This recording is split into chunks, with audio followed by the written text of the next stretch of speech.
Tonight, fired up.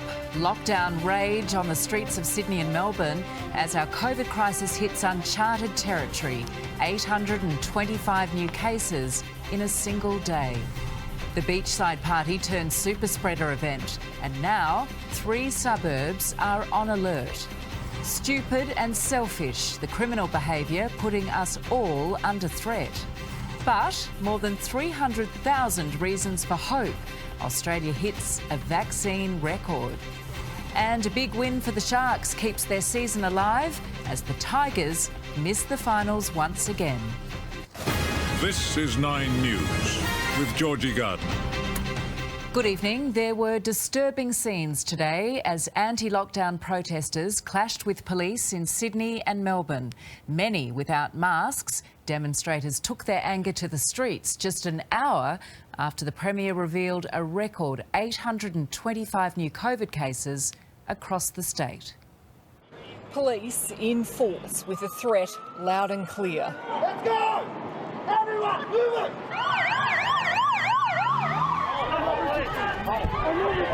Break the lockdown, face the lock-up. Why are you arresting me? There were a string of arrests. Police are scum. A protester fighting back. An officer hit on the head. This way. That police officer needed the help of paramedics, then hospital treatment. Protest became anxiety and panic for one woman as police forced the growing crowd down Broadway. The demonstrators, many without masks, were a mix of anti-lockdowners and virus deniers. It's not coronavirus, don't believe it. The protest infection had taken hold in Melbourne too. A crowd pushing into the thousands, facing off with police who were holding the line, backed by a mounted unit. Then, with one mind, the crowd surged and the floodgates burst.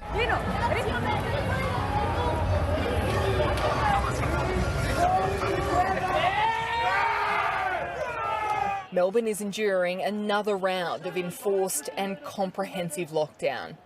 They've already spent more than 200 days in tight restrictions, and the mood today got uglier by the minute.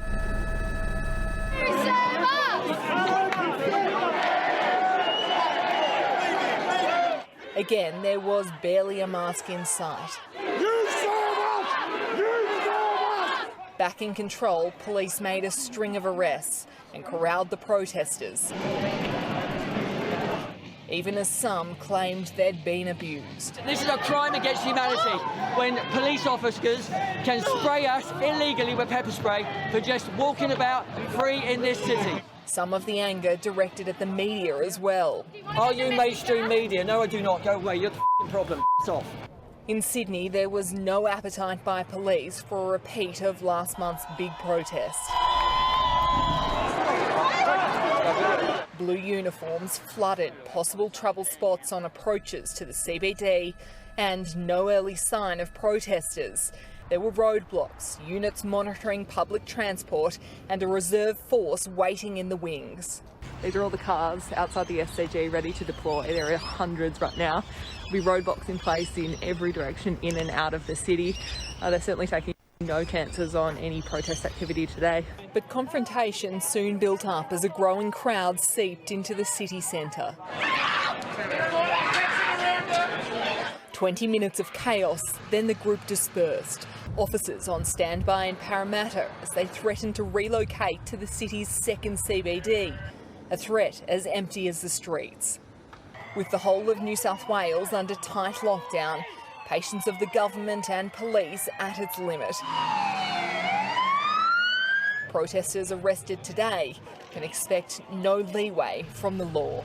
It's deplorable to think that despite the warnings that had been given over the past week and despite our current case numbers, that 250 people still thought it was appropriate to come into the city to protest. The police today, in my mind, were the Blue Angels that will protect this city against further lockdowns. Lauren Tomasi joins us now from Sydney Police Centre, and Lauren, dozens of protesters have now been charged. Yeah, they have, Georgie. There are around 250 protesters in the city today. 47 have been arrested and are now in the process of being charged. One of those is a man who's accused of assaulting an officer. That constable had to be taken to hospital with a head injury. There have been more than 260 fines issued, and police have checked 38,000 vehicles as they passed through the CBD today. Police warned they would come out with a show of force, and that is exactly what we saw today. Georgie. Lauren, thank you. It's not only out in the streets where people are ignoring health warnings. Homes are becoming havens for spreading COVID. But despite record infections, the Premier says she hasn't lost the hearts and minds of the population who are enduring the long lockdown. The riot squad outside the Premier's media conference, but the carnage was inside. Unfortunately, overnight, we did see an increased number of cases, 825 in the community. 825 COVID infections, the most ever recorded in a single day in any state in Australia. And even in very strict and harsh lockdowns, the virus is spreading. And that is a fact. Last weekend, there was a house party in Maroubra. This weekend, 16 people who went have COVID. But there were up to 60 people in the house. With Delta, they're now sitting ducks for a COVID infection. There are those amongst us who don't seem to give a damn. They are out attending parties. You are ransoming our future. Every single person has a part to play. That party putting 3 new suburbs on alert. I'd like to particularly ask residents of Maroubra, Malabar and the Matraville area to please come forward for testing. Only a handful of people are doing the wrong thing, but it's having catastrophic consequences. More than 500 of the 825 new cases are in the west and southwest. And after this weekend, half the city will be under night curfew. But 80% of cases are coming from the same part of Greater Sydney. It means that's where we need to put our resources and focus. Because when you are in a pandemic, all of your resources are stretched.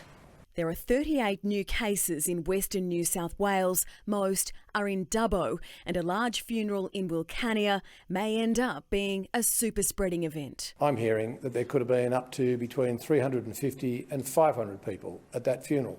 Many of those people are now returned to the far-flung parts of our state. There are 516 people in the state's hospitals, 85 in ICU, 29 of those on ventilators. A woman in her 90s has died. She caught the virus in Liverpool Hospital and is the 10th person in that outbreak to lose her life. 2 men in their 80s and 90s from Greenwood Aged Care in Normanhurst have died. 1 had been fully vaccinated.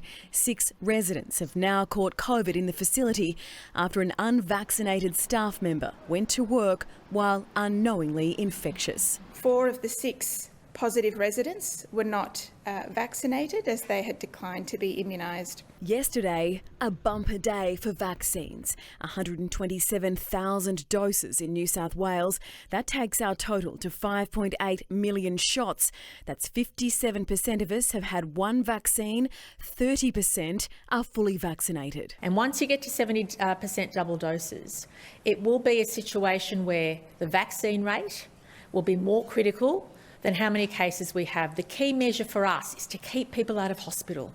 These people who don't give a damn about our future, your future, mean that you must go and get vaccinated by whatever vaccine is available.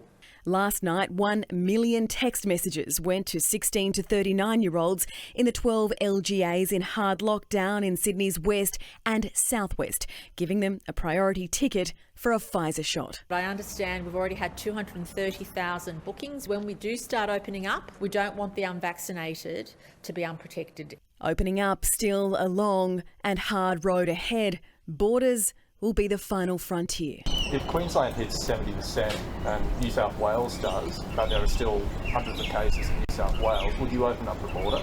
No.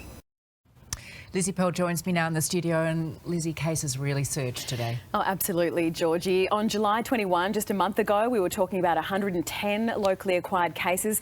Today we've seen a jump of 180 in one day to 825. And even so, the hard lockdown is just about to get serious, including curfews tomorrow night. Registration is now required for people from Greater Sydney to go to regional areas for work or to inspect a property as a main residence. That was announced yesterday, and already almost 19,000 people have been able to get that registration for travel. Now, schools is the big one a lot of people are sweating on. The Premier says she will be ready next week to give some news about returning to classrooms. Georgie. Lizzie, thank you. It's those doing the wrong thing driving our record case numbers. Among the most concerning cases, a COVID patient who's tonight on the run from a hotspot. Police and health authorities have issued an urgent appeal. Anthony Karam knows he is COVID positive when he steps into this public lift. Already breaking so many rules, he doesn't bother to cover his mouth as he sneezes and splutters. The 27-year-old is still infectious but has gone missing from his Wentworth Point apartment. A warrant now issued for his arrest. This 27-year-old chap, who apparently has expressed the view that he doesn't care less whether he spreads the virus, is one example of the worst of the worst. There's little sympathy for anyone ignoring the health orders, even this group of teenagers caught partying after dark at the bottom of the North Bondi Cliffs. Herded to higher ground by Polaire's spotlight and speaker, the 8 boys were placed in handcuffs and left to explain a $1,000 fine to mum.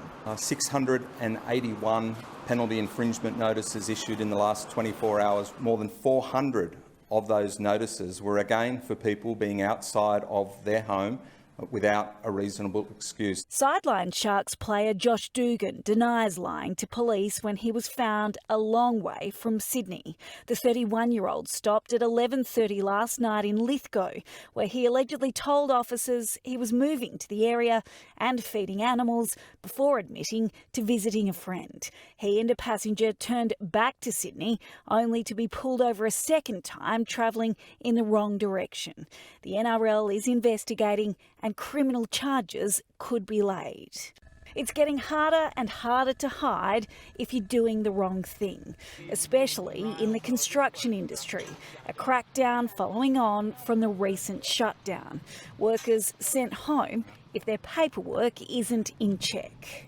It is a struggle, but it's it's just what has to be done. Like, nobody likes telling people to go home. They've all got families to feed. Our cameras rolling on another random blitz in Marsden Park.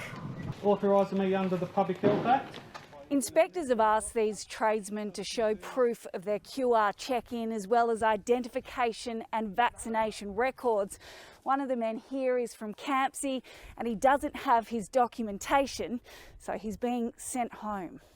He may lose a chunk of his pay too if officers follow through with a fine. Tiffany Genders, 9 News. The entire state of Victoria is now in lockdown after 61 official COVID cases were recorded today, at least 39 infectious in the community. The decision to expand the stay-at-home order came with just 2 hours' notice after 20 new cases in the regional city of Shepparton. The virus doesn't discriminate, the rules don't discriminate. Now, sadly, this lockdown doesn't discriminate. From Monday, childcare will only be available to essential workers, and it's now recommended children wear masks indoors at all times. With Saturday morning sport sidelined, the big football field at Dubbo was packed instead, with anxious locals lining up for vaccinations. Many came several hours before the clinic actually opened, taking the wait in their stride.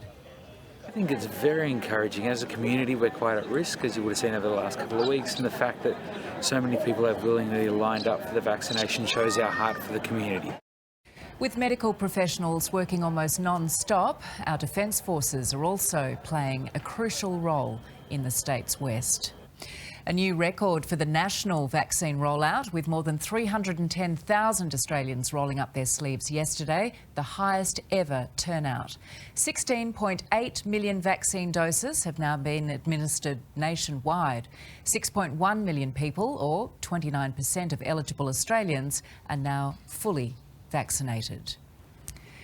New Zealand's Delta outbreak has grown by 21, with 18 new cases in Auckland and 3 in Wellington. The entire country remains in lockdown until at least Tuesday.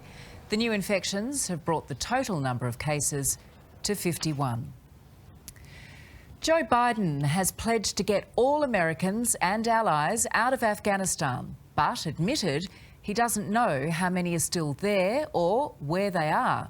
The president's promise came as thousands of desperate people struggled to get past crushing crowds at the airport, with many more trapped behind Taliban roadblocks.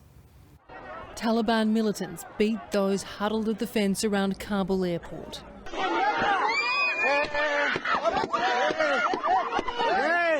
A sea of people desperate to board flights to anywhere. Stay there! Stay there! American and British troops tasked with checking who is eligible. Many with passports and papers are turned away. We know of no circumstance where American citizens are carrying an American passport are trying to get through to the airport. That claim from the Commander-in-Chief met with disbelief on the ground. It is insane. There are people holding their American passports. There are people that work with the Americans, and they're not letting anyone in. America, I've been working with them for 5 years. The crowd is just crazy. No one is helping. It just seems the reality and the rhetoric are miles apart. For those who do make it inside the perimeter, uncertainty and grief. I've been waiting for 2 days, yesterday since 3 a.m. We're getting out, we're happy for that, but we're heartbroken for our country. Now in charge of Kabul's security for the Taliban, Khalil Haqqani, featured on America's list of wanted terrorists with links to al-Qaeda. What interest do we have in Afghanistan at this point with al-Qaeda gone? Joe Biden contradicted moments later by the Pentagon. Al-Qaeda is a presence, as well as ISIS, in Afghanistan. After receiving widespread and vigorous condemnation from powerful voices in the UK, the EU and Australia, today the US president insisted America's global reputation remains untainted. I have seen no question of our credibility from our allies around the world. Appearing confident even as the Taliban consolidates power. Showing off its new forces and firearms.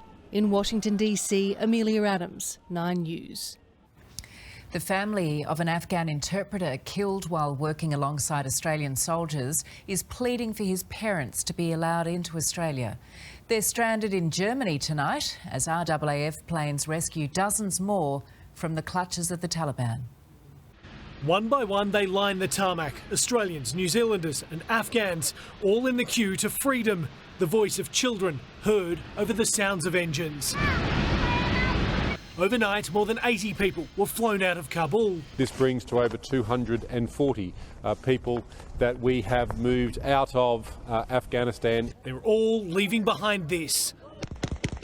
Those waiting are desperate. So too are many Afghans who worked alongside Australians and their families. Hashmatullah was an interpreter, killed in an attack outside an Australian airbase 10 years ago. His parents have been trying to get to Australia. They want to start once a fresh life, you know, like to be safe and have a family around here. Mohammed is Hashmatullah's brother-in-law. He served with him at Tarankot.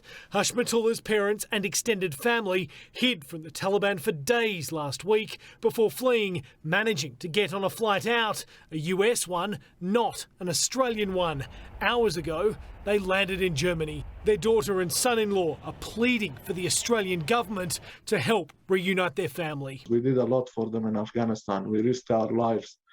We helped them with their mission, and in return, this is what we get. Australia's embassy staff were evacuated from Kabul in May. Labor says it's been asking for months for the government to do more to help Afghans who helped Australia's military efforts. With Scott Morrison frankly acting far later than he should have, we're not going to be able to get everyone out that we would like to get out. The operation will continue. Time is very critical in Afghanistan. Jonathan Kersley, 9 News. It is time now for a check on the weather, and there was more heavy smoke in the air today. Natalia, why was it so bad? Good evening to you, Georgie. We had calm conditions and a temperature inversion, so the smoke haze became trapped at low levels. That's why it was particularly thick today. The smoke is from several hazard reduction burns. It'll be back again tomorrow. A poor air quality alert has been issued. We had a light sprinkle overnight, an overcast morning, and then a mostly sunny and warm afternoon. 24.4 was the top in the city, and the west peaked at 25.4. A whole lot of rain is heading our way soon. I'll have all the details later in the bulletin. Georgie. Natalia, thank you. Well, Sydney might be locked down, but speeding fines are surging and some suburbs are getting stung much more than others. Next, the confusion catching people out. One dead as a car crashes into diners. The extraordinary weather event putting the world on notice. And rays of light, the Sydney school kids reminding us to dream.